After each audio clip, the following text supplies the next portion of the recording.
제주시 조천읍 동쪽 끝에 자리 잡은 해안마을 북촌리. 600여 가구가 땅과 바다를 일구며 살아가는 전형적인 반농반어 마을이다. 아름드린 팻나무가 여전히 마을 주민들의 삶을 굽어보고, 주민들이 치성을 빌던 마을담은 지금도 마을의 희로애락을 함께하며 북촌리를 지켜가고 있다. 옛 제주 마을의 원형을 간직하고 있는 북촌리. 그 전통만큼 마을은 제주 근현대사의 중요한 역사적 순간들을 기억하는 곳이기도 하다. 일제강점기엔 항일운동의 중심지로 많은 독립운동가들을 배출했는가 하면, 해방 후에는 인민위원회를 중심으로 자치조직이 활발하게 운영되기도 했다. 이처럼 지조와 절개가 남달랐던 곳이지만 한순간 마을은 비극의 현장으로 바뀌게 된다. 수많은 목숨을 앗아간 제주 4.3 사건이 발발하면서부터다. 그 피비린내 나는 참혹한 역사를 기억하고 있는 곳, 너문숭이 일대. 정부는 이곳에 국비를 지원하여 위령비, 기념관, 문화기념비 등을 마련하였고, 매년 음력 12월 19일이면 희생자들을 위한 위령제를 올리고 있다.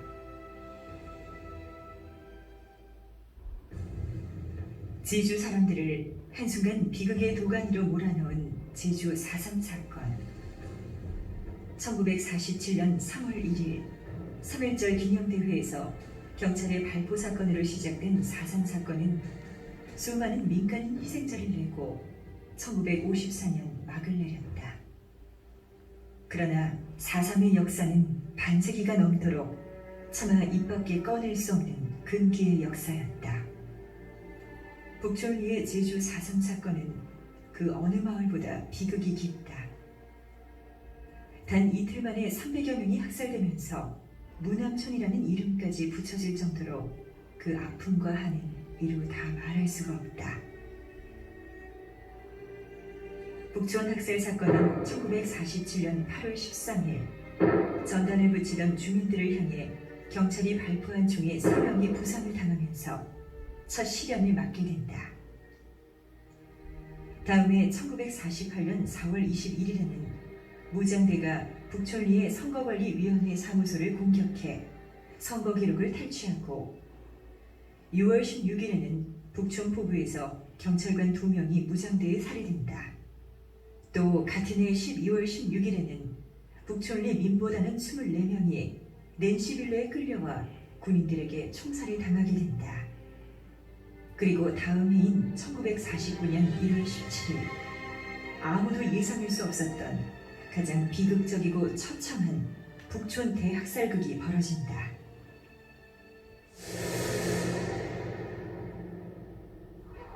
이날은 아침부터 살을 내는 추위가 가슴까지 파고드는 날이었다.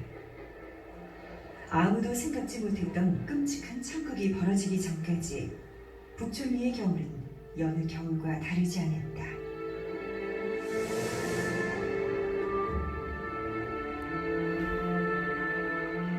이날 아침 북촌리를 경유하여 함덕대대로 가던 군인 차량이 무장대의 습격을 받고 군인 2명이 숨졌다. 마을 유지 9명은 죽음을 무릅쓰고 시체를 함덕리 주둔부대로 이송한다. 하지만 경찰 가족 1명을 제외하고는 모진 매를 맞고 총살당한다.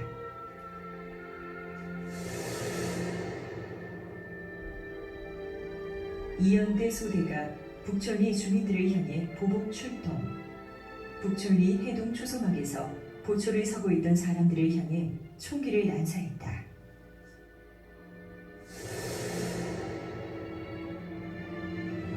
군인들은 북촌리 마을 주민들을 북촌 국민학교로 모이라고 하면서 마을 전체에 불을 질렀다. 순식간에 300여 채의 가옥들이 잿더미로 변했고, 운동장에 모인 주민 1천여 명의 사람들은 영문도 모른 채 공포에 떨었다.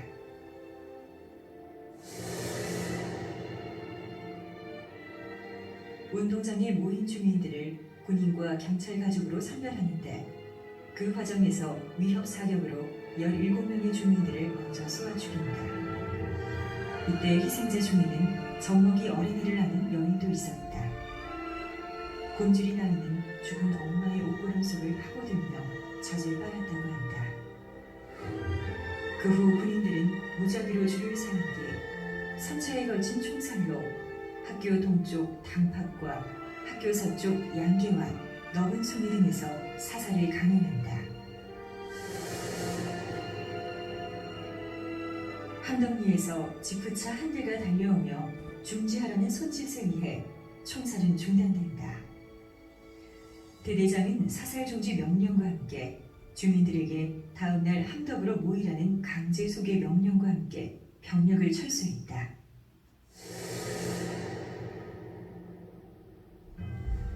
이날 북촌리에서 집단 학살극을 벌인 군인들은 철수하는 과정에서 옆마을인 동복리에 들러 속칭 구랏이라는 곳에 80여 명의 주민들을 집결시킨 뒤 총살했다.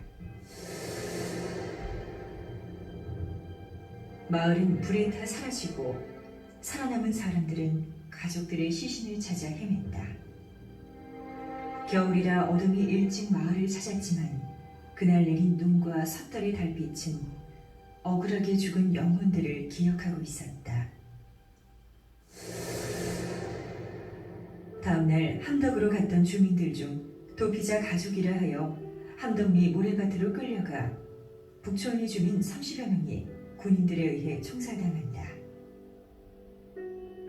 북촌 마을은 해마다 섣달 18의 날이 되면 명절과 같은 집단적인 제사를 지내고 있다. 이후 북촌리 주민들은 침묵과 금기, 왜곡의 길을 걷게 된다. 그러나 비극은 여기서 끝난 것이 아니었다. 1954년에는 일명 북촌리 아이고 사건이 일어난다. 아이고 사건은 군대에서 순직한 고 김석태의 장례식에서 꽃놀림 도중 북촌 국민학교에 다다르자 술이라도 한 잔 올립시다 한 것이 아이고 아이고 하는 통곡으로 이어지게 되었다. 이 일이 알려지면서 이장을 비롯한 10여 명이 경찰에 끌려가 고통을 당해야 했다.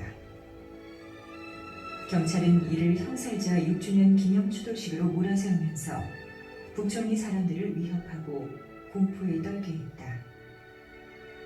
다시는 그런 행동을 하지 않겠다고 각서를 쓰고 난 뒤에야 겨우 풀려날 수 있었다. 이후에 사람들은 더더욱 사상에 대해 입을 닫았고 제주의 4월은 침묵의 봄이 되었다.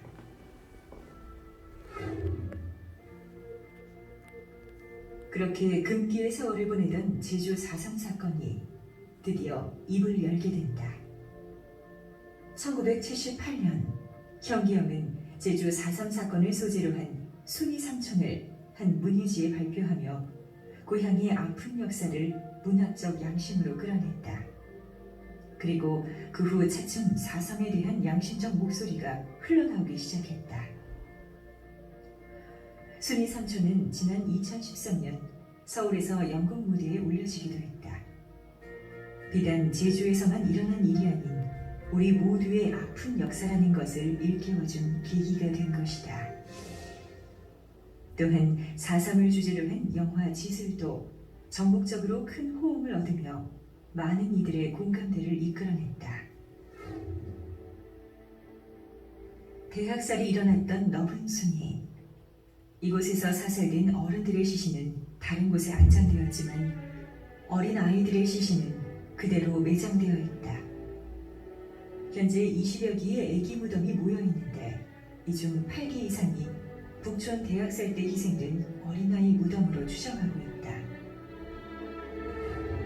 너분순이 바로 옆 옹팡밭 역시 4.3 사건 당시 최대 인명 피해가 있던 곳이다.